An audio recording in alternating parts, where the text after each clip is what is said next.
Préparez-vous, préparez-vous, préparez vos cœurs à recevoir la vérité. Préparez-vous à recevoir la vérité chez vous. Sans ta lumière, Seigneur, que serions-nous dans ce monde en perdition, sans direction, cherchant la voie. C'est l'heure de la vérité. C'est l'heure de la vérité. La vérité qui divise et qui dérange. La vérité qui divise et qui dérange. Mais aussi et surtout la vérité qui affranchit. La vérité qui sauve. La vérité qui délivre. La vérité qui libère. Vous connaîtrez la vérité et la vérité vous rendra libre, a dit le Seigneur Jésus-Christ dans l'évangile de Jean chapitre 8, le verset 32. Vous tous qui aimez la vérité et surtout la vérité biblique, soyez abondamment bénis au nom du Seigneur Jésus-Christ. Pour vous servir, je suis le pasteur et serviteur du Seigneur Jésus-Christ, Rodrigue Genji. Alléluia, gloire à Dieu, Amen.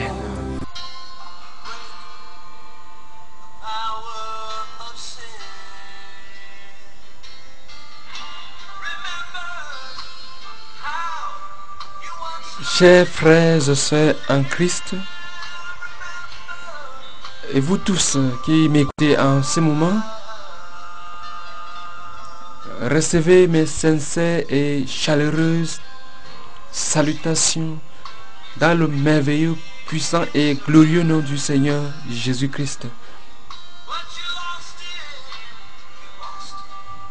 C'est toujours un réel plaisir pour moi de partager la sainte parole du Seigneur avec vous. Et une fois de plus, je crois qu'au travers de cet enseignement, Dieu va encore se révéler à vous. Dieu va encore vous parler personnellement. Dieu va encore vous bénir. Parce que le thème de notre partage, lui, nous intéresse tous. Je le crois. Oui, nous allons parler de l'Église. L'Église selon la Bible, l'Église selon le Seigneur. L'Église selon la sainte parole du Seigneur.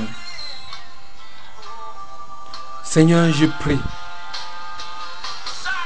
que toi-même, dans ta bonté infinie, ô Dieu, je te supplie, au travers de ce message, je t'en prie, ô Dieu, ouvre toi-même l'entendement, oui Seigneur, des uns et des autres.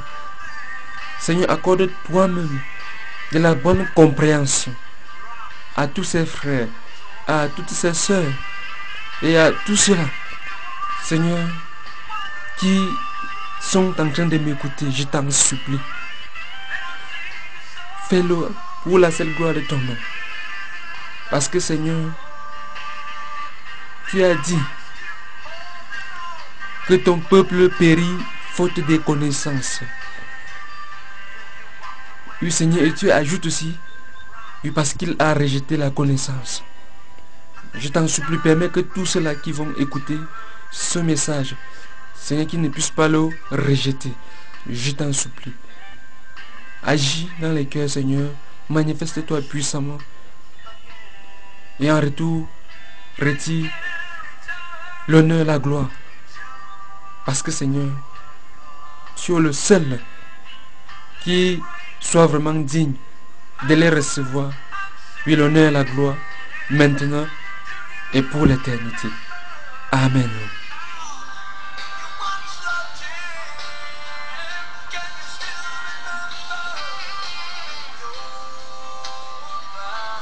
Tu es de quelle église? Tu es de quelle église? C'est la question qu'on me pose presque chaque fois. Lorsque je suis en train de parler du Seigneur Jésus-Christ, ou lorsqu'on discerne dans mes paroles ou dans mes actes que je suis chrétien et que j'ai la crainte du Dieu Tout-Puissant. Et ce qui m'agace encore plus, c'est que même les chrétiens que je considère comme étant plus éclairés sur les doctrines chrétiennes me posent la même question. Tu es de quelle église? Et lorsque les gens me posent cette question, ils s'attendent automatiquement à ce que je puisse leur répondre. Je suis de l'église catholique. Je suis de l'église protestante. Je suis de l'église adventiste du 7e jour. Je suis de l'église baptiste. Je suis de l'église presbytérienne. Je suis de la mission du plein évangile. Je suis de l'église apostolique. Je suis de Winham's Chapel. Winham's Chapel. Je suis de la Sainte Église de Christ. Je suis de la vraie Église de Dieu. Je suis témoin de Jéhovah.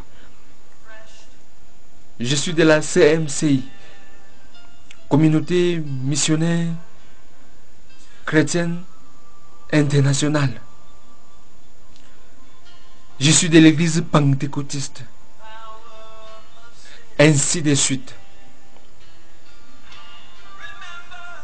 Et lorsque je réponds que je n'appartiens à aucune de ces dénominations, mais l'interlocuteur me regarde comme un extraterrestre. En fait, j'ai fini par les comprendre.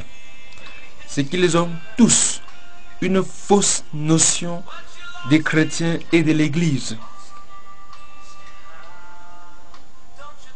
Il faut noter tout de suite que la Bible ne connaît pas des chrétiens catholiques, ni des chrétiens évangéliques, protestants, pentecôtistes, témoins de Jéhovah, et ainsi de suite.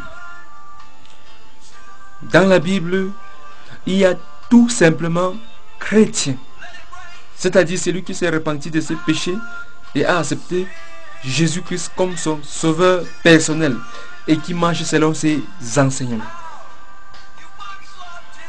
Soit on est chrétien, soit on ne l'est pas du tout. Donc tout ce que les gens ont ajouté devant chrétien est étranger à la Bible, étranger à la sainte parole du Seigneur.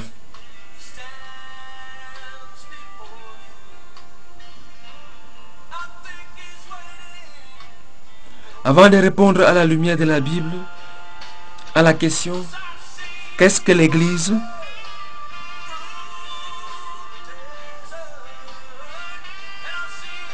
Nous allons méditer ensemble ce message de l'apôtre Paul. Puis l'apôtre Paul dit « Je vous exhorte, frères et sœurs, par le nom de notre Seigneur Jésus-Christ, à tenir tous un même langage, à ne point avoir de division parmi vous, mais à être parfaitement unis dans un même esprit et dans un même sentiment. Car j'ai appris à votre sujet qu'il y a de la rivalité au milieu de vous. Je vais dire que chacun de vous parle ainsi. Moi je suis de Paul ou pentecôtiste, et moi d'Apollos de l'église protestante, et moi de Céphas, Pierre de l'église catholique, et moi de Christ, témoin de Jéhovah, et ainsi de suite. Christ est-il divisé? Paul, ou dénomination, ou religion? Oui, Paul a-t-il été crucifié pour vous? 1 Corinthiens chapitre 1er, à partir du verset 10 au verset 13. Pour moi, frères et sœurs, ce n'est pas comme à des hommes spirituels que j'ai pu vous parler, mais comme à des hommes charnels. Puisqu'il y a parmi vous de la jalousie et des disputes, n'êtes-vous pas charnels? et ne marchez-vous pas selon l'homme. Quand l'un dit, je suis de Paul ou catholique protestante, et un autre, moi d'Apollos, baptiste, adventiste du 7e jour, évangélique, pentecôtiste, apostolique, n'êtes-vous pas des hommes? Qu'est-ce que donc Apollos, catholique, protestant? Qu'est-ce que donc Paul, baptiste, témoin de Jéhovah, pentecôtiste, apostolique, plein évangélique? 1 Corinthiens chapitre 3, partir du premier verset au verset 5. Ce message est tellement clair. L'apôtre Paul avait déjà vu le mauvais esprit des dénominations planer dans la chrétienté et il l'a fermement condamné. Même ceux qui croyaient avoir adopté le plus beau nom par rapport aux autres. Puis lorsque certains ont commencé à dire nous ne sommes que des Paul, et d'autres nous sommes des Pierre, et d'autres aussi d'Apollos. Oui, un dernier groupe a dit nous ne sommes que des Christ. Une manière de dire notre nom, oui, notre nom est plus beau que les vôtres. Si vous êtes que des Paul, des Pierre, d'Apollos, nous c'est des Christ, Christ lui-même. Et l'apôtre Paul a condamné cette attitude, a condamné cet esprit. Même ceux qui ont dit qu'ils étaient des Christ, même ceux qui ont dit qu'ils étaient que des Paul. L'apôtre Paul ne les a pas appréciés, mais il les a condamnés tous. Parce que c'était un esprit de division. Et c'est exactement ce que nous retrouvons aujourd'hui. Les dénominations et les religions reflètent la division, les disputes et même la jalousie. Et l'apôtre Paul a précisé à plusieurs reprises que c'était charnel, que cette façon de faire et de servir Dieu était charnel. Et notons que charnel c'est le contraire de spirituel, c'est-à-dire que cela ne vient pas de Dieu, mais ça vient de la chair. Et lorsqu'on sait que Satan utilise parfois la chair, c'est-à-dire les pensées charnelles de l'homme, pour se manifester et pour faire beaucoup de choses. On se souvient de ces paroles du Seigneur Jésus-Christ adressées à l'apôtre Pierre. Oui, lorsque le Seigneur Jésus-Christ a dit qu'il fallait qu'il monte à Jérusalem, qu'il soit maltraité, qu'il souffre même entre les mains des pécheurs, qu'il soit crucifié et qu'il meure même. Et surtout que même 3 jours après, il ressuscite. L'apôtre Pierre, l'ayant pris de côté, s'est mis à le reprocher en lui disant que ce n'était pas la volonté de Dieu qu'il en soit ainsi. Et le Seigneur Jésus-Christ répond à Pierre: arrière de moi, Satan, car tes pensées ne sont pas les pensées de Dieu, mais les pensées de l'homme. Donc le Seigneur Jésus-Christ en ce moment disait à Pierre que tu as laissé Satan utiliser tes pensées charnelles, parce que ce que tu as dit ne reflète pas ce qui est spirituel, ce qui est de l'esprit de Dieu, ce qui vient de l'esprit de Dieu. Mais tu as laissé Satan utiliser tes pensées charnelles. C'est pour cela qu'il pouvait dire à Pierre: arrière de moi, Satan. Donc nous devons faire très attention, parce qu'il y a beaucoup de choses que l'on peut estimer bonnes, mais lorsqu'on examine sérieusement par rapport à la parole de Dieu, c'est charnel. Et parfois ça peut être même Satan en personne qui a inspiré cela. Lorsque l'apôtre Pierre disait à Jésus que ce n'était pas la volonté de Dieu que le Seigneur Jésus-Christ meure, ou que le Seigneur Jésus-Christ puisse souffrir et mourir, c'était une façon pour lui de manifester son amour envers le Seigneur. En réalité, dans ce qu'il disait, il n'y avait rien de méchant. Mais le problème, c'est que ce n'était pas dans la volonté de Dieu. Donc nous pouvons faire beaucoup de choses qui peuvent paraître bonnes à nos yeux et aux yeux des hommes. Mais est-ce que c'est dans la volonté de Dieu? Parce que c'est ce qui est dans la volonté de Dieu qui compte. Dieu n'a pas besoin de nos belles pensées, de nos bonnes pensées. Mais il a besoin que l'on fasse que ce qui est selon sa volonté. Et une preuve palpable pour montrer que les dénominations, les religions, catholiques, protestants, pentecôtistes, témoins de Jéhovah et autres ne viennent pas de l'Esprit de Dieu. Eux tous, ils lisent la Bible. Ils prêchent la parole de Dieu. Ils parlent de Jésus. Mais comment se fait-il qu'ils ne peuvent pas s'entendre? Comment se fait-il qu'il y ait de la rivalité au milieu d'eux? Justement parce que cela ne vient pas de Dieu. Les religions, les dénominations ne viennent pas de Dieu. Si cela venait de Dieu, ils devraient s'entendre, puisqu'ils parlent du même Dieu, ils ont la même parole et ils parlent du même Jésus. Donc le fait qu'ils ne s'entendent pas, le fait qu'il y ait de la rivalité, montre tout simplement que ce sont des entreprises humaines et chacun défend son entreprise. Ce sont des empires même en quelque sorte. Et chacun défend son empire. Oui, parce qu'au-dessus des dénominations, parfois nous pouvons trouver des fondateurs qui sont comme des empereurs qui dirigent les empires. C'est pour cette raison que dans chaque dénomination, il y a des dogmes, c'est-à-dire des choses qu'ils ont décidé de faire.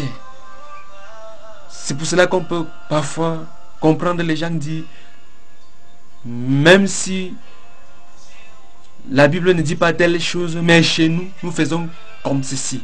Chez nous, nous faisons comme cela. Le chez nous, qu'est-ce que ça veut dire? Puisque si c'est Dieu qu'on sert, la seule chose qu'on doit faire, c'est faire tout ce qui est conforme à la parole de Dieu. On doit dire, il est écrit. On ne doit pas dire, chez nous, on fait telle chose. Mais parfois, les gens disent, nous avons décidé chez nous de faire telle chose. Donc, ça veut dire que c'est les choses, le chez eux. Donc, ce sont des églises des hommes. La majorité des dénominations sont des entreprises humaines. Et c'est normal. Ils peuvent gérer cela comme ils le veulent. Mais nous devons retenir que, quel qu'en soit ce que les fondateurs des dénominations, oui, les fondateurs des religions, quel qu'en soit ce qu'ils vont faire pour justifier cela, la vérité c'est que ce n'est pas biblique.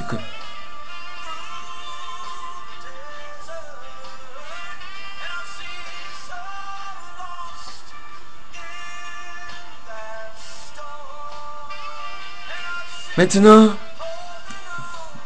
qu'est-ce que donc l'Église? Oui, qu'est-ce que l'Église?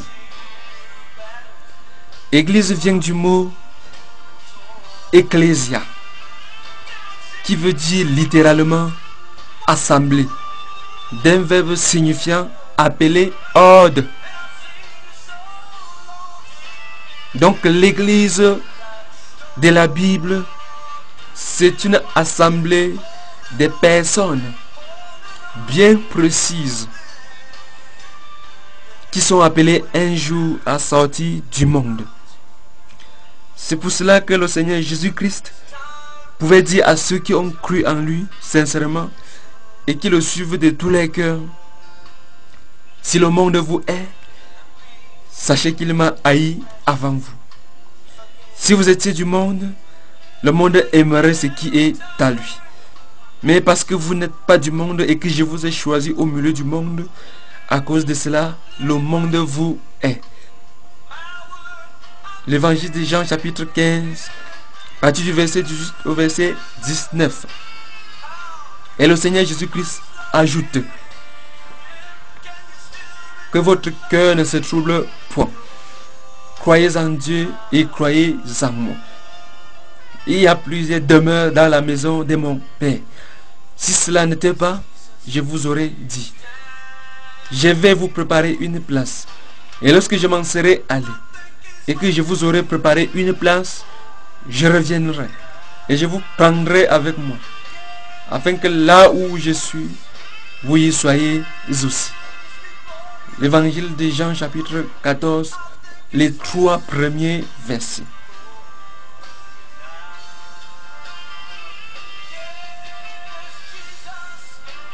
Il est aussi très important de noter que la Bible nous dit que Christ a aimé l'Église et s'est livré lui-même pour elle. Ephésiens chapitre 5, le verset 25. Et le Seigneur Jésus-Christ lui-même ajoute: je bâtirai mon Église et les portes du séjour des morts ne prévaudront point contre elle. Matthieu chapitre 16, le verset 18. Donc, la véritable Église sur la terre n'est pas l'Église d'un homme, mais l'Église de Jésus-Christ. Curieusement, on voit même beaucoup d'églises sur la terre porter les noms des hommes. Un jour, je suis même tombé sur les Alamo Church. Oui, Alamo Church. C'est-à-dire les églises qui portent le nom des personnes. Ça veut dire que c'est leur église. Ce n'est plus l'église de Jésus-Christ. Donc c'est normal. Sur la terre, il y a la véritable église qui est l'église de Jésus-Christ. Et il y a aussi beaucoup d'églises qui ne sont que des églises des hommes.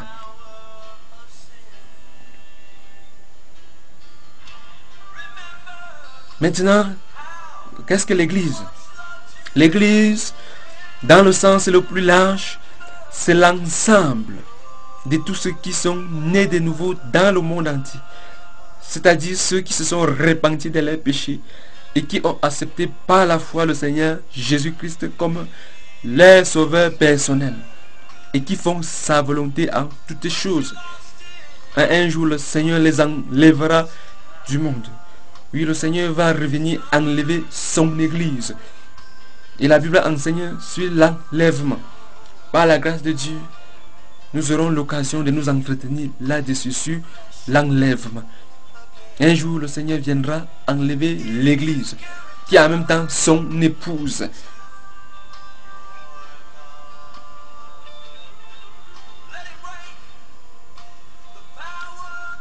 Le Seigneur Jésus-Christ connaît aussi tous ceux qui lui appartiennent.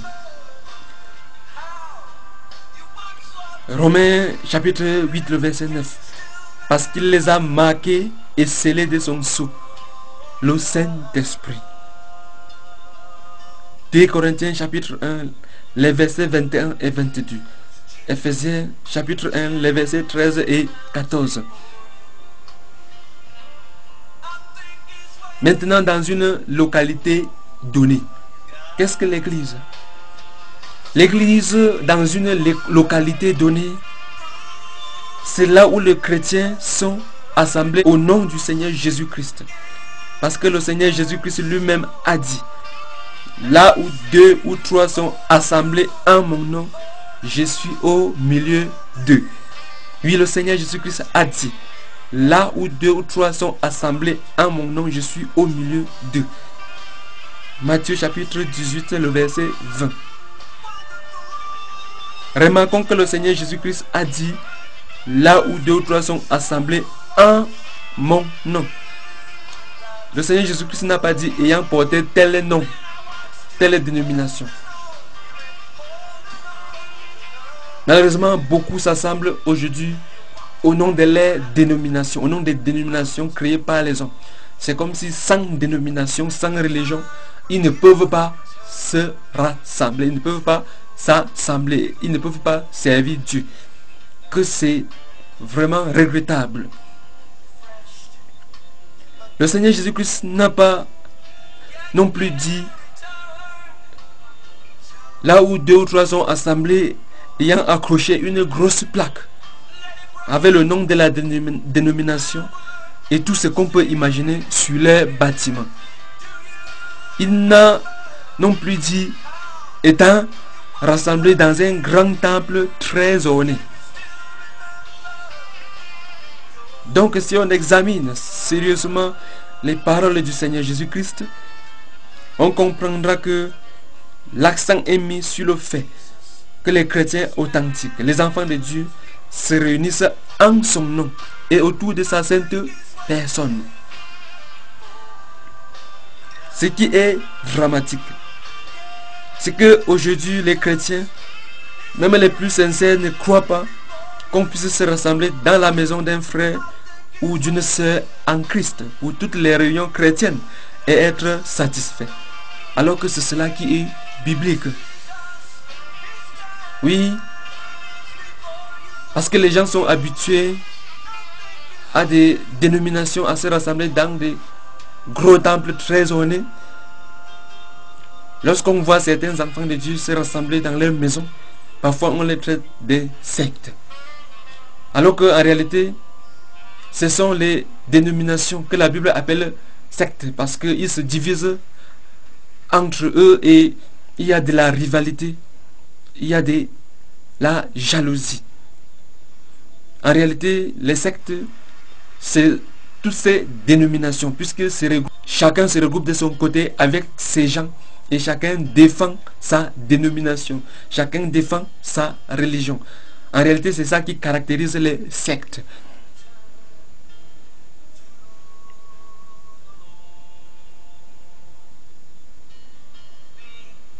Beaucoup de chrétiens, même les plus sincères, ne croient pas qu'ils peuvent se rassembler dans la maison d'un fidèle pour toutes les réunions chrétiennes. Oui, dans la maison d'un frère ou d'une sœur pour toutes les réunions chrétiennes, sans avoir besoin d'une plaque publicitaire portant un nom qu'ils se sont donné eux-mêmes.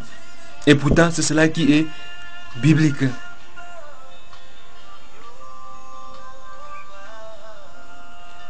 Ce qui est encore plus dramatique, c'est que beaucoup de chrétiens, même parmi les plus sincères, ne croient pas qu'on puisse servir Dieu sans appartenir à toutes ces dénominations reconnues officiellement ou toutes ces dénominations créées par les hommes.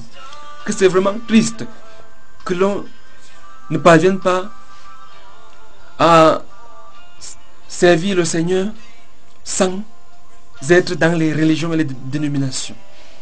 Oui, c'est dramatique que l'on puisse penser que sans dénomination, si on n'est pas abonné à une dénomination créée par les hommes, on ne peut pas servir Dieu. Comme si c'est Dieu qui avait créé cette dénomination.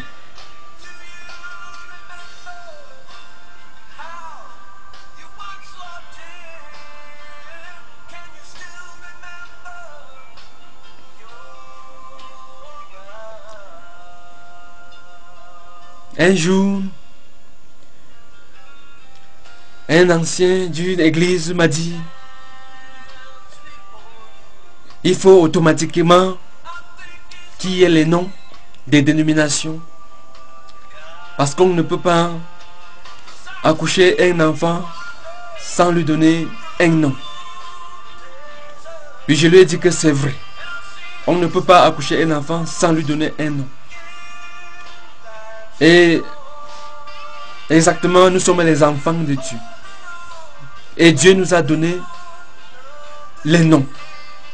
Donc, beaucoup de chrétiens, même parmi les plus sincères, ne croient pas qu'ils doivent s'identifier uniquement à Jésus-Christ et au nom que Dieu lui-même leur a donné dans la Bible.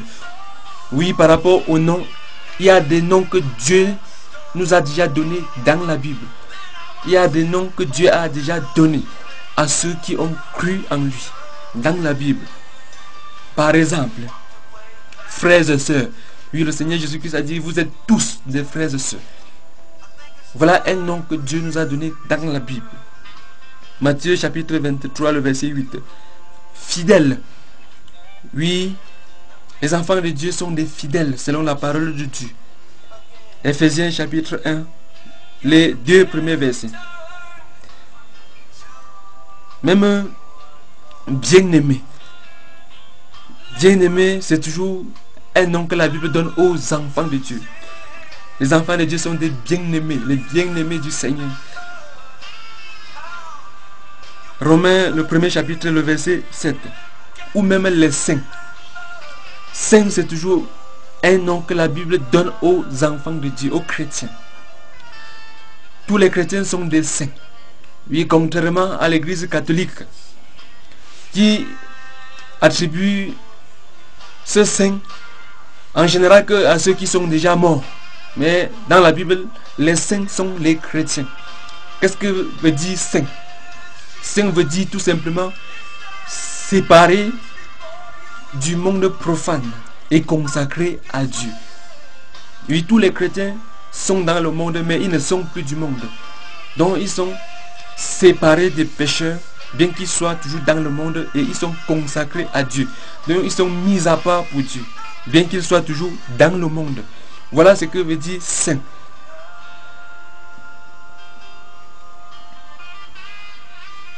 Deux Corinthiens, le premier chapitre, les 2 premiers versets. Ou Philippiens chapitre 1, les 2 premiers versets. Disciples. Oui, tous les chrétiens sont également les disciples du Seigneur. Actes des Apôtres chapitre 2, verset 41. L'évangile de Jean chapitre 8, les versets 30 et 31. Ou même Actes des Apôtres chapitre 6 et 7.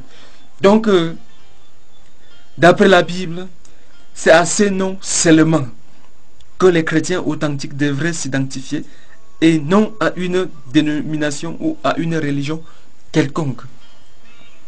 Et pourtant, de nos jours, nous voyons beaucoup de gens se vanter d'être dans telle religion, d'appartenir à telle dénomination. Et parfois, leur vie ne ressemble même pas à la vie d'un vrai chrétien. Leur vie ne ressemble pas à la vie des vrais enfants de Dieu. Et pourtant, ils sont fiers, oui, d'appartenir à telle religion ou à telle autre dénomination. Non, un vrai enfant de Dieu, un vrai chrétien, s'identifie à celui en qui il a cru, à Jésus-Christ. Et s'il veut même se vanter, c'est par rapport à Jésus-Christ qu'il va se vanter. Oui, parce que il marche selon ses enseignements. Celui qui marche selon les enseignements du Seigneur Jésus-Christ peut être fier d'être un bon chrétien. Voilà ce qui est vrai. Malheureusement, c'est le contraire que parfois nous voyons de nos jours. Moi, je me vante parce que je suis un chrétien. Parce que j'ai cru au Seigneur Jésus-Christ. Et que je m'efforce de faire sa volonté. Je ne me vanterai pas par rapport à une religion quelconque. Ou par rapport à une dénomination quelconque créée par les hommes. Parce qu'aucune religion ne peut sauver quelqu'un sur la terre. Et avant de continuer, je crois qu'il est extrêmement important de souligner quelque chose de très capital avant de continuer. Le Seigneur Jésus-Christ a dit: je suis le chemin, la vérité et la vie. Et personne ne peut aller au Père, c'est-à-dire à Dieu, sans passer par moi. Jean chapitre 14, le verset 6. Donc, quelle que soit la dénomination ou la religion à laquelle vous appartenez, quelle que soit la religion pour laquelle vous militez, la religion que vous défendez même de toutes vos forces, que ce soit animisme, catholicisme, protestantisme, bouddhisme, hindouisme, shintoïsme, franc-maçonnerie, rose-croix, même l'islam, scientologie et toutes les autres religions. Si vous mourrez sans être repenti de vos péchés en acceptant Jésus-Christ comme votre unique Seigneur et Sauveur, vous irez dans les temps ardents de feu. Oui, après le jugement dernier, d'après Apocalypse chapitre 20, le verset 15. Ou 2 Thessaloniciens chapitre 1, à partir du verset 5 au verset 10. L'évangile de Jacques chapitre 1, le verset 12. Jean chapitre 3, à partir du verset 16 au verset 18 et aussi le verset 36. Ou même Hébreux chapitre 2, le verset 3.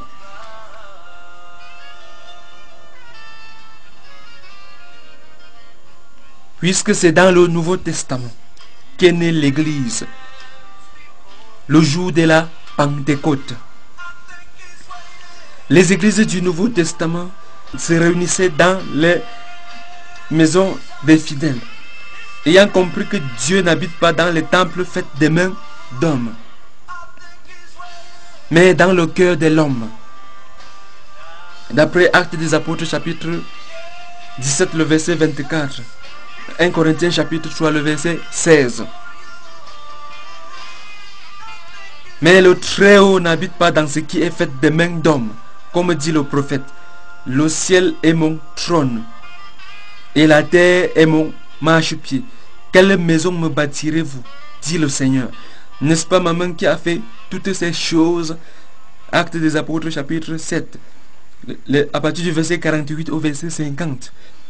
Ou 2 Chroniques chapitre 6, le verset 18.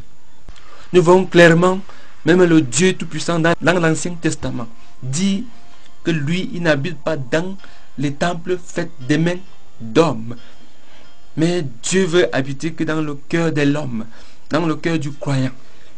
Donc il n'y a aucun temple sur la terre capable de contenir Dieu. Et les premiers chrétiens avaient compris cela. C'est pour cette raison qu'ils pouvaient se réunir sans problème, même dans les maisons des fidèles, pour toutes les réunions chrétiennes, et être satisfaits.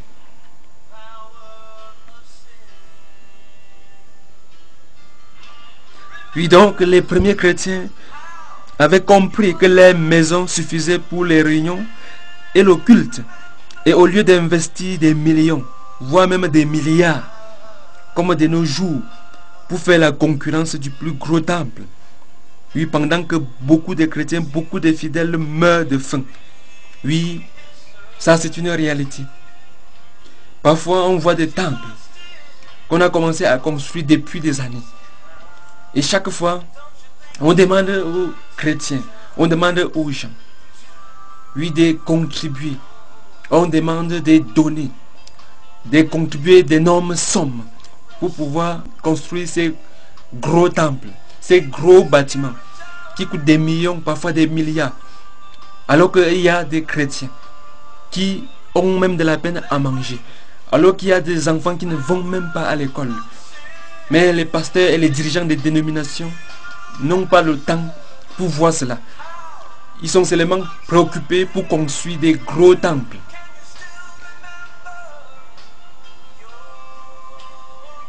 Oui, c'est la vérité. Parfois, les temples sont là comme l'expression de la concurrence. Parce qu'on a vu que telle dénomination a construit tel temple. Une autre dénomination veut maintenant concurrencer en construisant le plus gros temple. Parfois même dans ces temples, il n'y a même pas beaucoup de chrétiens. Mais ils veulent juste montrer qu'ils ont un gros temple. Oui, des temples qui ont coûté des fortunes. Alors que les gens meurent de faim, les enfants meurent de faim. Ce n'est pas normal.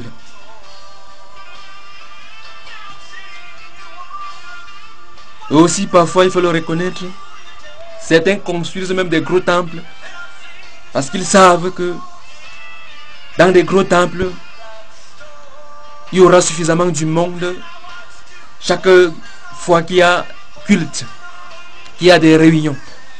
Et plus il y a du monde, les collectes, les offrandes sont importantes. Donc parfois, c'est également du business. Parce que plus le temple est grand et peut contenir beaucoup de monde, Oui, on a aussi su de collecter beaucoup d'argent.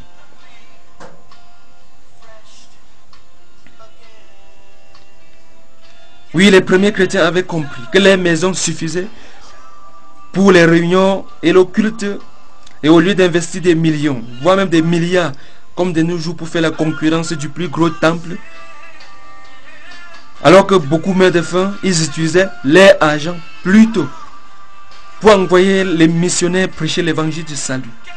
Ils utilisaient aussi leur argent pour aider les orphelins, les veuves, les pauvres et tous ceux qui pouvaient être dans le besoin. Romains chapitre 16, les 2 premiers versets. Actes des apôtres chapitre 11 à partir du verset 27 au verset 30. Galates chapitre 2 à partir du verset 8 au verset 10. Romains chapitre 16 à partir du verset 3 au verset 5. Ou 1 Corinthiens 16 le verset 19. Colossiens chapitre 4 le verset 15. Ou même Philémon les 2 premiers versets.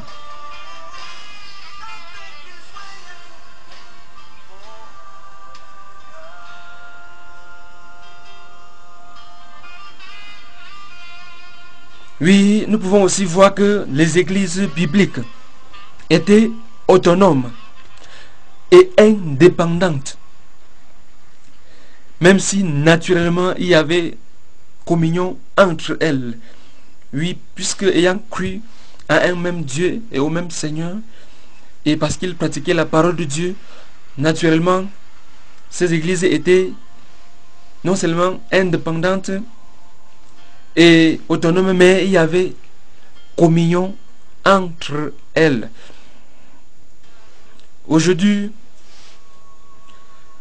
parce que les dénominations à un moment donné voient que beaucoup de choses clochent, ils s'efforcent de faire ce qu'ils appellent unité. Ils organisent des conférences et des conventions pour essayer de se rapprocher et de s'unir. En fait, ce n'est qu'une séduction. Ce n'est que se tromper soi-même. Parce que tant que les dénominations vont exister, il n'y aura jamais unité. Parce que chacun va défendre son empire. Chaque fondateur va défendre sa chose. Ils vont faire semblant de vouloir s'unir, de vouloir être d'accord, de vouloir s'unir pour travailler. Mais à un moment donné, ça ne doit pas toujours marcher. Donc tant que les dénominations ne vont pas être dissoutes, tant que les dénominations vont exister, de façon pratique, il n'y aura jamais unité. C'est vrai qu'il y a une division qui a été provoquée par l'homme. Mais quand le Seigneur Jésus-Christ voit son église sur la terre, il sait qu'il n'y a qu'une seule église.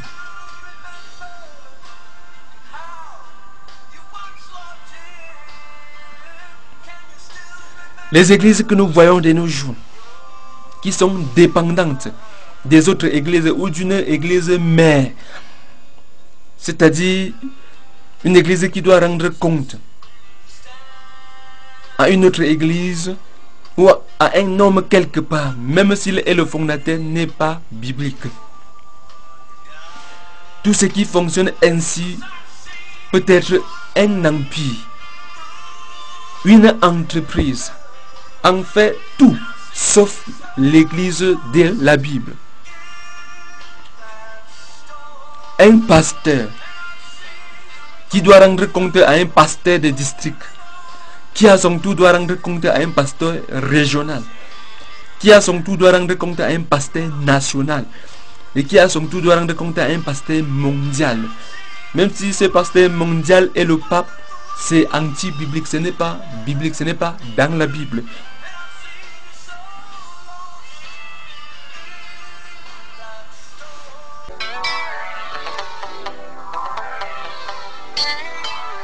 Comment tes disques que je ressens, tes bienfaits sont trop grands. Du fond de mon âme coule de larmes qui traduisent mes silences.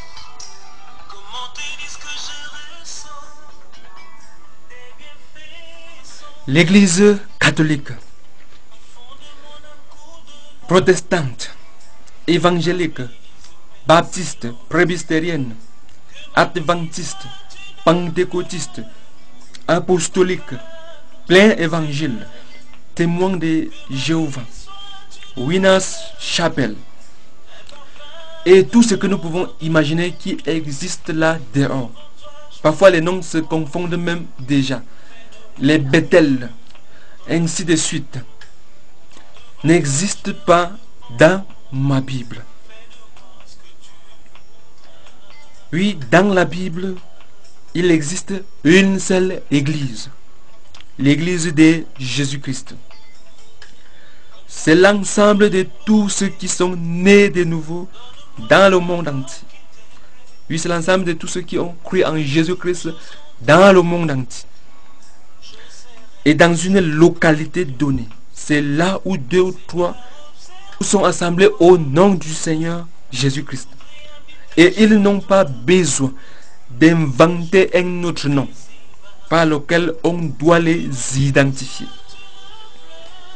Ils n'ont pas forcément besoin non plus d'être reconnus officiellement par les hommes. Et parce que ce ne sont pas les hommes qui décident s'il y a une église là-bas ou pas. Ça ne dépend pas de l'homme, ça ne dépend pas des hommes. Jésus a dit là où 2 ou 3 sont assemblés en mon nom. Du moment où les gens sont assemblés au nom du Seigneur, le Seigneur sait qu'il y a son église là-bas. Que les hommes acceptent ou pas, ça ne change rien. Maintenant donc, tout est clair.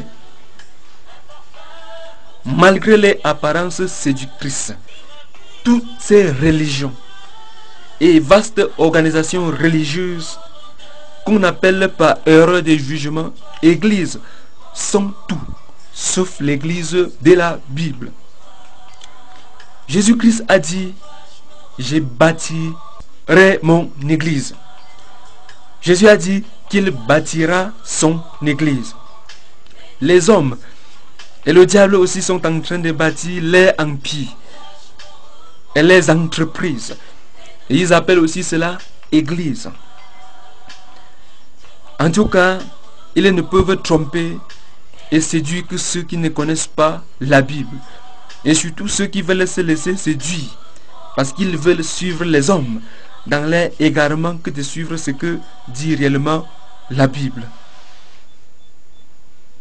Toi qui es en train d'écouter ce message, si tu es vraiment un chrétien authentique, c'est-à-dire si tu es vraiment né de nouveau, sache que tu es responsable de tes actes et de tes choix devant Dieu.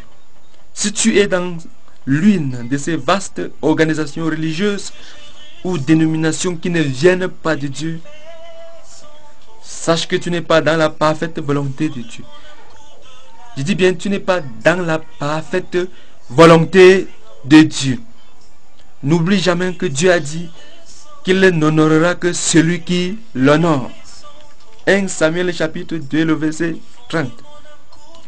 Dieu a choisi entre sortir de ce système anti-biblique et te joindre à un groupe de chrétiens authentiques qui se réunissent en toute simplicité dans la maison d'un frère ou d'une sœur, et surtout qui n'ont pas de compte à rendre à quelqu'un ou à une structure, mais quelque part, parce que c'est le modèle biblique, ou de demeurer dans ce système anti-biblique.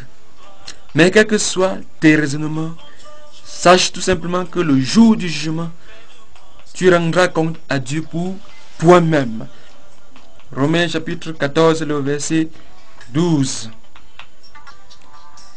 Et toi qui penses que tu es chrétien, tout simplement parce que tu appartiens à l'une de ces religions reconnues officiellement par l'État, ou même à l'une de ces vastes dénominations très célèbres, sache que si tu n'es pas né de nouveau, si tu meurs dans cette condition, tu iras dans l'état ardent de feu. Parce que tu n'as pas l'Esprit de Dieu. Et ce n'est que lorsqu'on se repent de ses péchés, ce n'est que lorsqu'on se convertit au Seigneur, que le Seigneur nous donne son Saint-Esprit.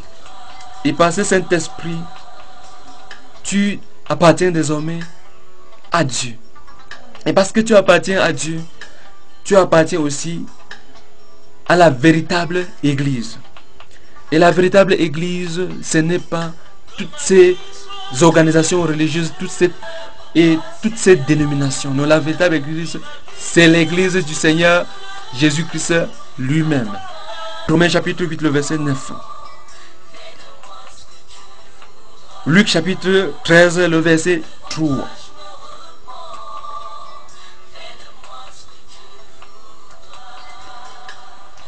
J'entends aussi les gens dire chaque fois, particulièrement ici chez nous au Cameroun, oui, nous ne reconnaissons que 3 religions. Oui, la religion catholique, la religion protestante et les musulmans ou l'islam. Oui, c'est vrai. Ce sont les 3 religions, les 3 premières religions reconnues officiellement par l'État. Mais ce ne sont pas les 3 religions reconnues par la Bible. Il y a une différence capitale et fondamentale. Toutes ces religions, oui, toutes ces 3 premières religions, c'est vrai, sont les 3 premières religions reconnues officiellement par l'État, mais pas ma Bible. Et quelque part, le Seigneur Jésus-Christ a répété, et même à plusieurs reprises, que les premiers seront les derniers. Oui, c'est le Seigneur Jésus-Christ qui l'a dit. Les premiers aussi peuvent être désormais les derniers.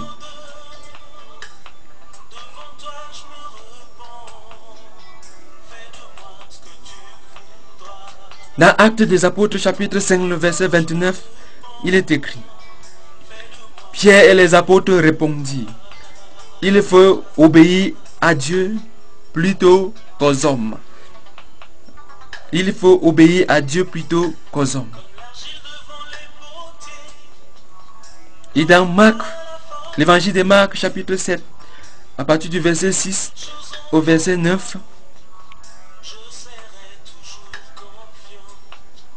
il est écrit: Jésus leur répondit: ce peuple m'honore des lèvres.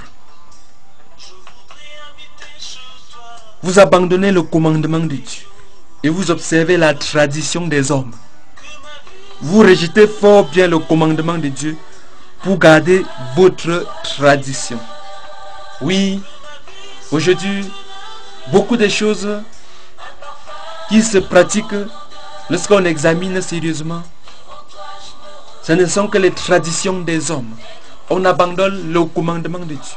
On abandonne la parole de Dieu pour pratiquer la tradition des hommes.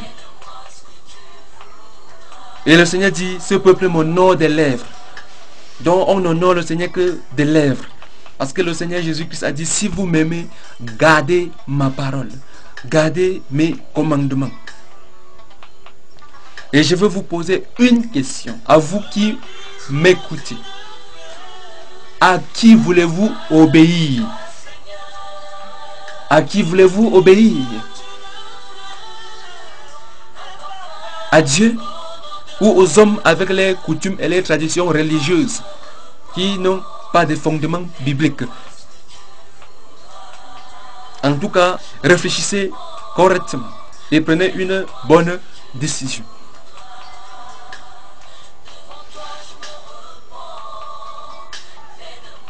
Maintenant, je vais vous parler de la marque de la bête, la marque de l'Antichrist.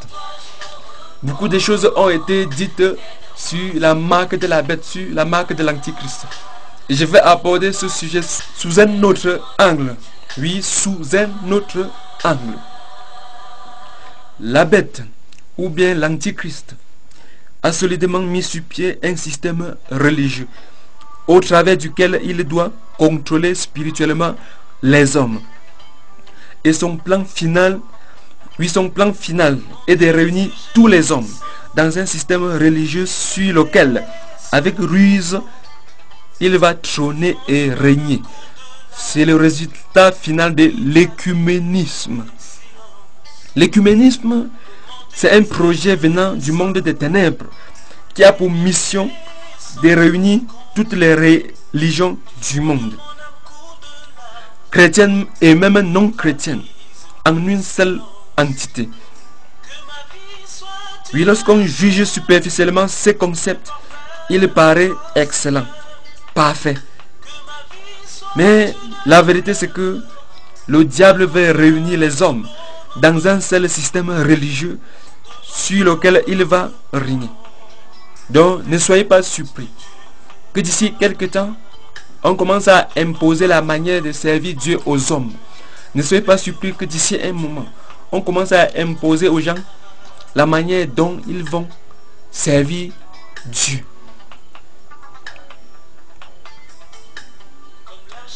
La vérité, c'est que le diable va réunir tous les hommes dans un seul système religieux sur lequel il va régner.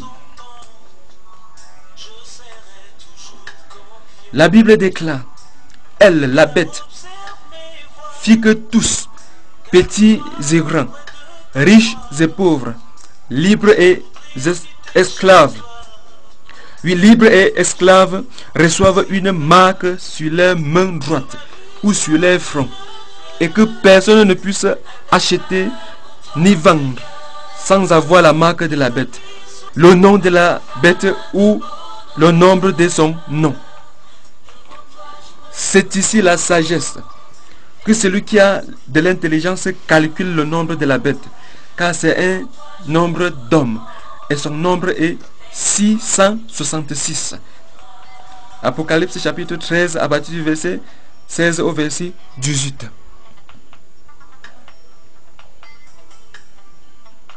Lorsque je dis aux gens que je suis un chrétien authentique, que je suis un véritable serviteur du Seigneur Jésus-Christ, mais que je n'appartiens à aucune religion créée par les hommes ou reconnue officiellement même par les hommes,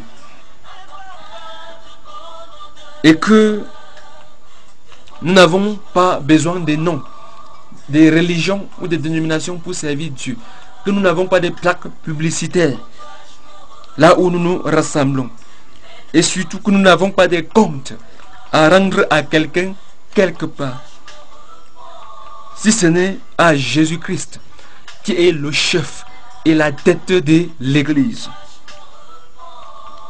Je suis calomnié, je suis persécuté et parfois même rejeté par les chrétiens nés de nouveau. Pas parce que mes paroles et ma vie ne sont pas conformes à ce que dit la parole de Dieu, seulement et tout simplement parce que je ne veux pas être un conformiste et que j'ai refusé de marcher selon les systèmes humains, les systèmes anti-bibliques en vogue et à la mode établis par les hommes. En fait, ils veulent m'obliger, voire même obliger tous les hommes et tous les chrétiens qui veulent fonctionner selon le modèle biblique à porter la marque de la bête, la marque de l'Antichrist, afin de pouvoir être reconnu et être accepté, ce qui correspond à avoir le droit d'acheter ou de vendre. Porter la marque de la bête, c'est tout simplement accepter de jouer le jeu de l'Antichrist, c'est-à-dire accepter de fonctionner selon le modèle qu'il a inspiré et donné aux hommes, et qui n'a absolument rien à voir avec le modèle biblique.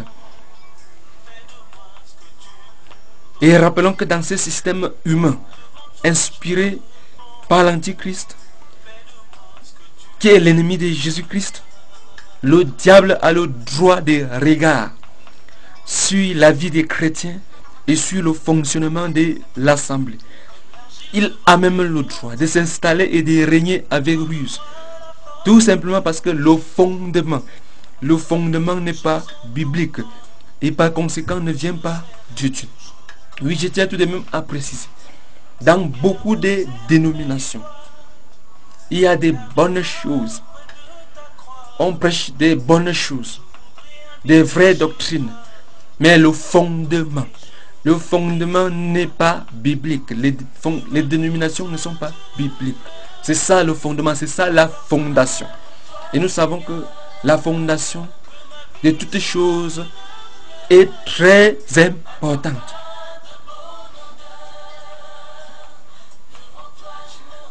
Et pour votre information, sachez que 6 est le chiffre de l'homme par rapport à Dieu. Donc, 6 c'est le chiffre de l'homme, c'est ce qui vient de l'homme.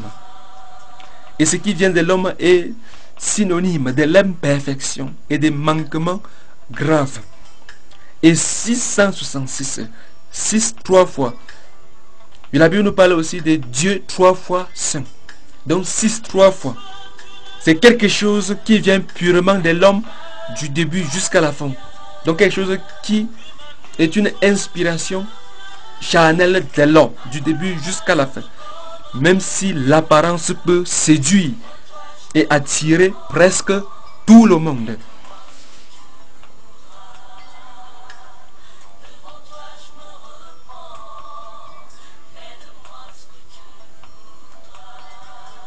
Maintenant, pour conclure, si tu es un chrétien authentique, mais qui est encore dans ce système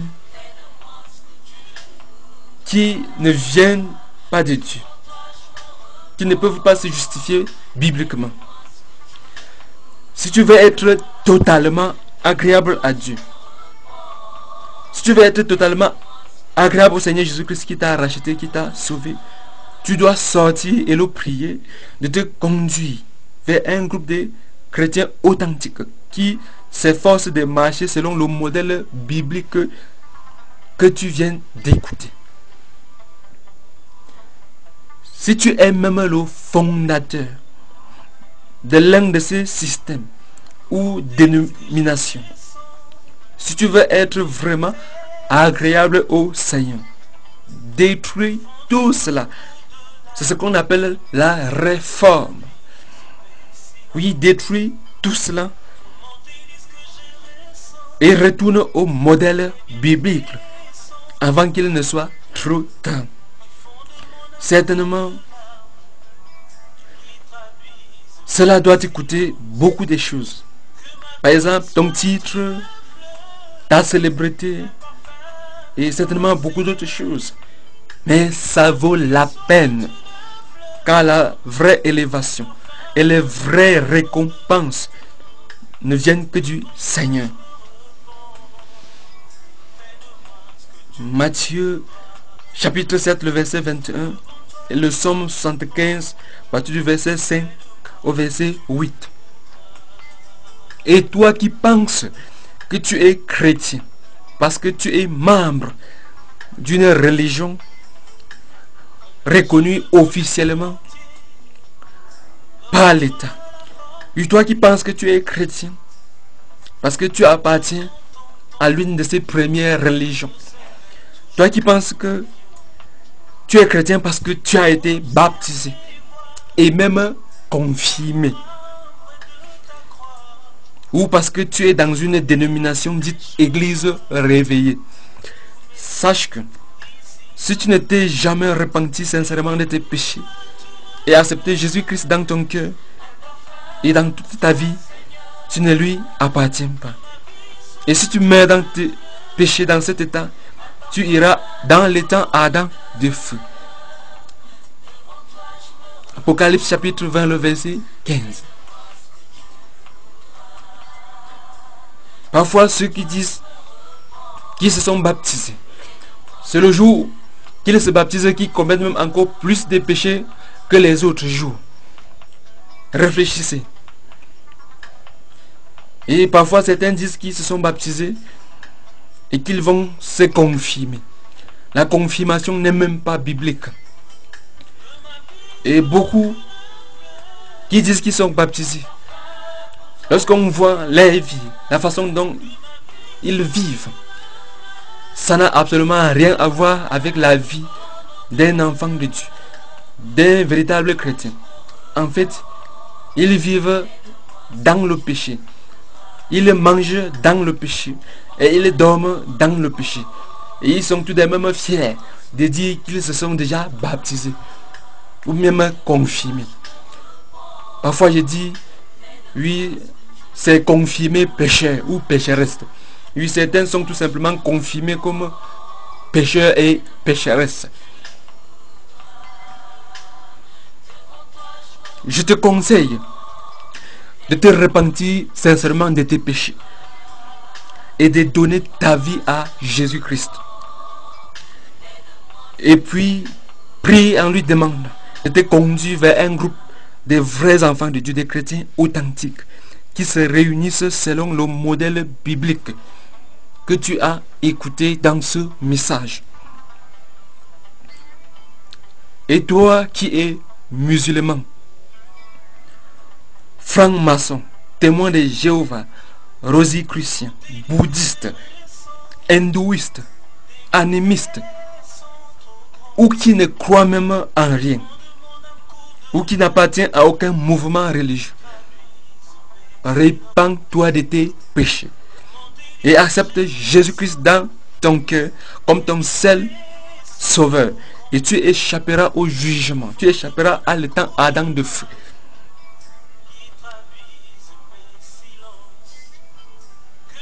Parce que Jésus est le seul sauveur et il est le seul chemin qui mène à Dieu. L'évangile de Jean chapitre 14 le verset 6.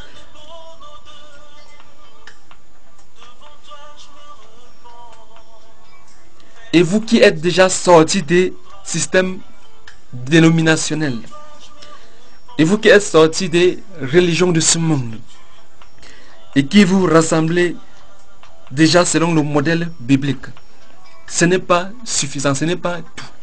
Faites très attention afin de ne pas tomber dans les mêmes pièges et les mêmes égarements que les autres. Moi, personnellement, je connais beaucoup de chrétiens qui sont sortis des dénominations, mais qui n'ont pas fait mieux, qui sont devenus même pires. Oui, je connais beaucoup qui sont sortis des dénominations, mais qui ont fini toujours par créer aussi les dénominations. En fait, c'est presque la différente même chose. Donc, il ne suffit pas de sortir, mais il faut s'efforcer de toujours demeurer dans les révélations bibliques. Donc, sortir, c'est bon, mais ce n'est pas tout. La fin d'une chose vaut mieux que son commencement.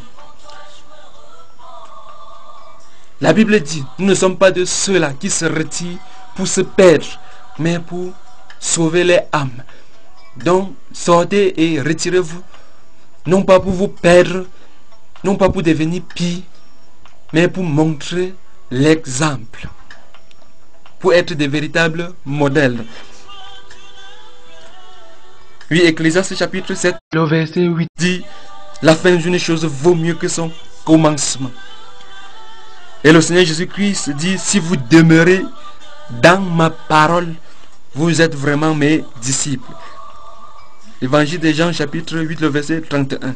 Et surtout, examinez toutes les choses, toutes les doctrines, tous les enseignements.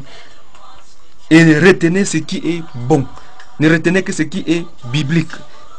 1 Thessaloniciens chapitre 5, le verset 21. Hébreux chapitre 6, à partir du verset 10 au verset 12.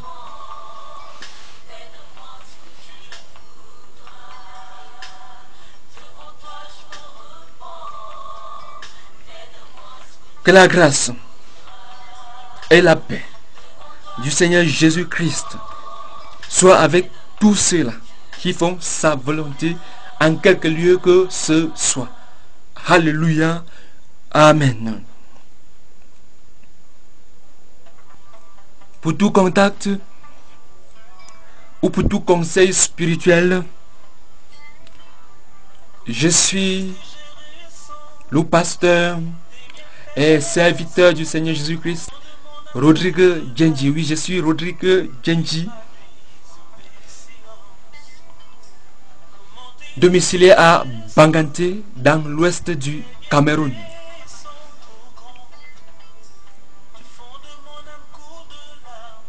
Je réponds au numéro de téléphone 77 61 93 77 96 36 25 40. Et je réponds aussi à l'adresse électronique rodrigue.djendji@yahoo.fr. Djendji s'écrit N J E N D J I. rodrigue.djendji@yahoo.fr. Oui, si vous m'appelez hors du Cameroun, vous pouvez précéder ce numéro de 00237 qui est le code du Cameroun. Si vous êtes de passage à Banganté, ou si vous êtes même à Banganté et que vous voulez vous joindre à nous pour persévérer dans la foi, oui, nous avons une assemblée au quartier Vembat, derrière ancien marché Pastèque, plus précisément à la rue de la grâce de Jésus-Christ. Oui, la rue de la grâce de Jésus-Christ, derrière ancien marché Pastèque de Banganté. Et pour finir,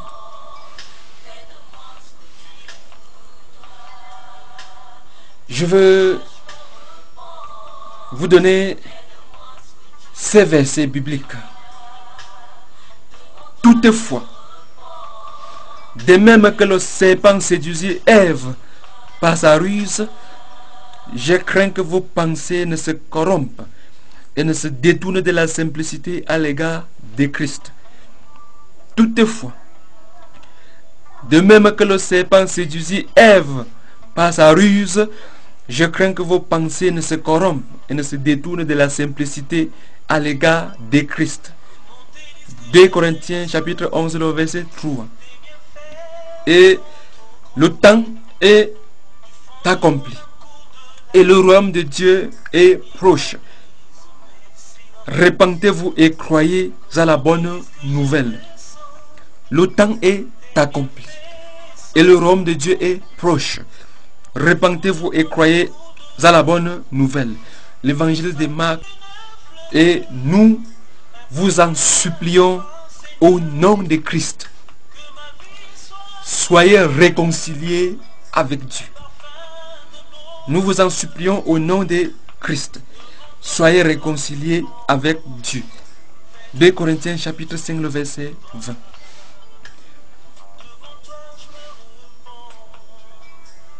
Oui, que la révélation, la miséricorde, la paix et la grâce du Seigneur Jésus-Christ vous soient multipliées en abondance.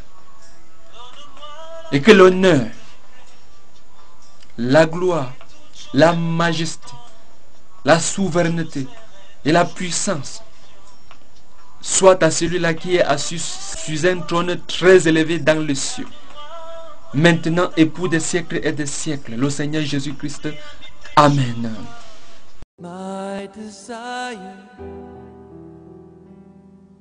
to honor you.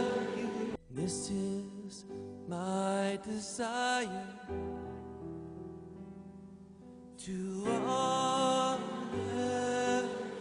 Je tiens aussi à vous faire savoir que tous mes messages, que ce soit sur l'église, la dîme, ce qu'on n'a pas enseigné, les serviteurs de Dieu doivent-ils travailler comme le reste des hommes?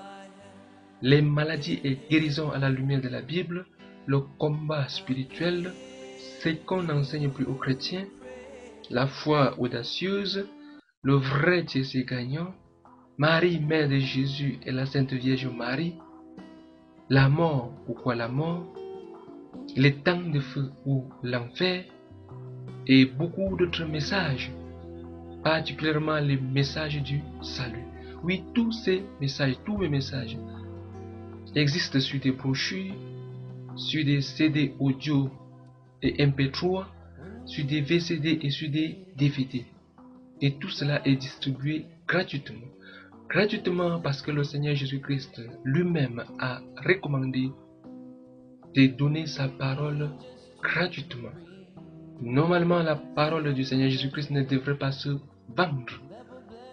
En tout cas, en ce qui me concerne, je ne peux pas vendre la parole de Dieu et je ne vendrai jamais la parole du Seigneur. Oui, tous ces messages sont distribués gratuitement sur tous les supports possibles. C'est aussi un défi personnel que je me suis lancé, à savoir distribuer gratuitement la parole du Seigneur Jésus-Christ sur tous les supports possibles, afin que le maximum de personnes possibles partout dans le monde entier puissent pouvoir écouter la bonne nouvelle du Seigneur Jésus-Christ et être sauvés. Oui, je les distribue gratuitement. Gratuitement, à la limite des stocks disponibles. Je précise à la limite des stocks disponibles parce que je les produis et je les réalise avec mes moyens financiers personnels. Oui, mes moyens financiers personnels que je gagne en travaillant de mes propres mains. En dehors du fait que je suis évangéliste et pasteur et que j'écris des brochures évangéliques, des brochures chrétiennes, je suis aussi technicien des téléphones portables. Je dépanne les téléphones portables à Bangati, Rodrigue Télécom à Bangati. Et ce que je gagne en travaillant de mes propres mains, je subviens aux besoins de ma famille et surtout aux besoins financiers de mon ministère. Une fois de plus, que la bonne main du Seigneur Jésus-Christ soit sur vous et que chaque instant qui passe serve à vous rapprocher davantage du Seigneur. Que l'élévation, le règne et la gloire reviennent au roi des rois, le Seigneur des seigneurs, celui qui revient bientôt, le Seigneur Jésus-Christ. Alléluia, gloire à Dieu. Amen.